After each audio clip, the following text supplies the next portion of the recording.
ಹೋಟೆಲ್ನಲ್ಲಿ ಕೆಲಸ ಮಾಡ್ತಾ ಇದ್ದಂತಹ ಯುವಕ ದಿಢೀರಂತ ಕಣ್ಮರೆಯಾಗಿದ್ದಾನೆ. ನಾಪತ್ತೆಯಾಗಿ 20 ದಿನ ಕಳೆದರೂ ಕೂಡ ಯುವಕನ ಬಗ್ಗೆ ಯಾವುದೇ ರೀತಿಯಾದಂತಹ ಸುಳಿವು ಸಿಗ್ತಾ ಇಲ್ಲ. ಯುವಕನನ್ನ ಹೋಟೆಲ್ ಮಾಲೀಕನೇ ಹತ್ಯೆ ಮಾಡಿದಂತಹ ಆರೋಪ ಈಗ ಕೇಳಿಬಂದಿದೆ. ಈ ಯುವಕ ನಾಪತ್ತೆಯಾಗಿ 20 ದಿನ ಕಳೆದಿದೆ. ಆಗಸ್ಟ್ 10ರಂದು ಕಾಣೆಯಾಗಿರುವ ಬಗ್ಗೆ ಪೋಷಕರಿಗೆ ಮಾಹಿತಿ ಸಿಗುತ್ತೆ.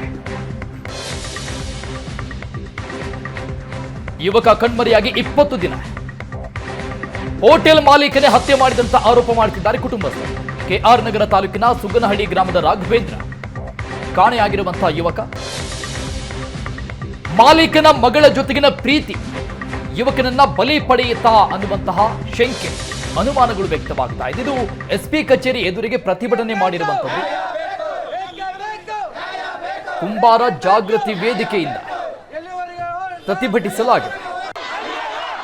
ಕೆಆರ್ಎಸ್ ಠಾಣೆಗೆ ಯುವಕ ಕಾಣೆಯಾದ ಬಗ್ಗೆ ಪೋಷಕರು ದೂರು ಕೊಡ್ತಾರೆ. ಆದರೆ ಪೊಲೀಸರು ನಿರ್ಲಕ್ಷ್ಯ ಮಾಡಿದ್ದಾರೆ ಅನ್ನುವಂತಹ ಆರೋಪ ಪೋಷಕರು ಮಾಡ್ತಾ ಇದ್ದಾರೆ. ಈಗ ಪೊಲೀಸರ ನಡೆಯನ್ನ ಖಂಡಿಸಿ ಮಂಡ್ಯ ಎಸ್ಪಿ ಕಚೇರಿ ಎದುರಿಗೆ ಪ್ರತಿಭಟಿಸಲಾಗಿದೆ.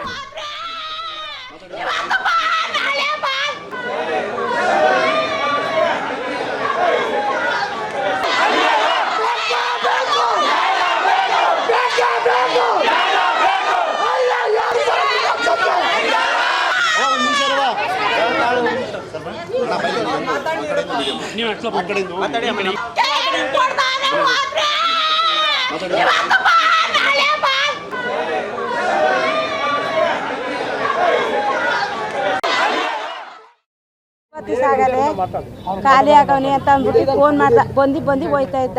ಬಂದು ಹೋದ್ಮೇಲೆ ಅವರು ಬರೋ ಹೇಳಿದ್ರು, ಇವನು ಹೋಗಿದ್ದ. ಇವ್ ಬರೋ ಹೇಳ್ದ, ನಾವು ಫೋನ್ ಮಾಡ್ತಾರೋ ಓನರು ಹೋಗಪ್ಪ ಅಂತ ನಾನು ಅಂದೆ. ಅಮಾಸೆ ದಿಸ್ಲೆ ನನ್ನ ಮಗ ಖಾಲಿ ಆದ. ಅಮಾಸೆ ದಿಸ್ಲೆ ಅವನೇ ಫೋನ್ ಮಾಡ್ದ. ಮಾಡ್ರು ಸಿಕ್ಕಿಲ್ಲ ಅಂತ ಅಂದ್ಬಿಟ್ಟು ಹೋಯ್ತಾನಲ್ಲ ಬತ್ತಾನಲ್ಲ ಅಂತ ಸುಮ್ಕಾದು. ಸಂಬಳ ಹೆಚ್ಚು ತೀರ್ಸ್ಬಿಟ್ಟು ಬರ್ತೀನಿ ಕಣಕ್ಕ ಅಂತ ಹೋದ್ಮೇಲೆ ಏನಾಯಿತು, ತಿರ್ಗಾ ಸಂಬಳ ಮಾತಾಡ್ಕೊಂಡು ತಿರ್ಗಾ ಮತ್ತೆ ಸಂಜೆ ಹೊತ್ತಿಗೆ ಬಂದ. ಸಂಜೆ ಹೊತ್ತು ಬಂದು ತಿರ್ಗಾ ಮತ್ತೆ ಬೆಳಿಗ್ಗೆಗೆ ಫೋನ್ ಮಾಡ್ಕೊಂಡು ಕರ್ಸ್ಕೊಂಡ. ಹಳ್ಳಿ ಮೈನು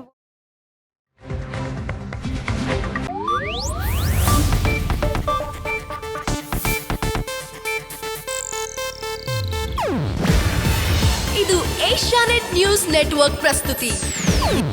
ನೀವು ನೋಡ್ತಿದ್ದೀರಾ ಏಷ್ಯಾನೆಟ್ ಸುವರ್ಣ ನ್ಯೂಸ್.